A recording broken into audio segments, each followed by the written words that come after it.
Hello बच्चों, let's see the question. The question is pericarp and placenta are edible part of simple fleshy berry fruit.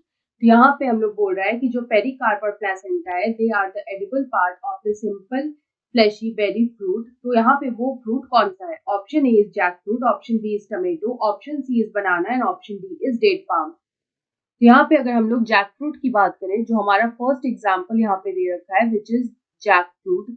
तो ये जो Jack fruit है ये एक कॉम्पोजिट फ्रूट होता है. It is a composite fruit. Composite fruit को हम लोग यहाँ पे मल्टीपल फ्रूट भी बोलते हैं. और यहाँ पे अगर हम इसके एडिबल पार्ट की बात करें तो इसका जो सक्यूलेंट पेरियंथ होता है वो इसका एडिबल पार्ट होता है. The succulent perianth is the edible part of the jackfruit. उसके बाद अगर हम लोग बी देखें तो बी में हमें दे रखा है टमेटो. तो टमेटो जो होता है वो एक तरह का बेरी फ्रूट होता है. It is a berry fruit और इसका जो यहाँ पे एडिबल पार्ट होता है, यहाँ पे जो इसका एडिबल पार्ट होता है वो होता है pericarp and placenta. It is the pericarp and the placenta. इसके अलावा जो इसका सीड भी जो होता है वो यहाँ पे एडिबल पार्ट में ही आता है. उसके बाद यहाँ पे अगर हम लोग सी देखें तो आता है बनाना. अगर हम लोग यहाँ पे बनाना की बात करें तो उसका जो एंडोकार्प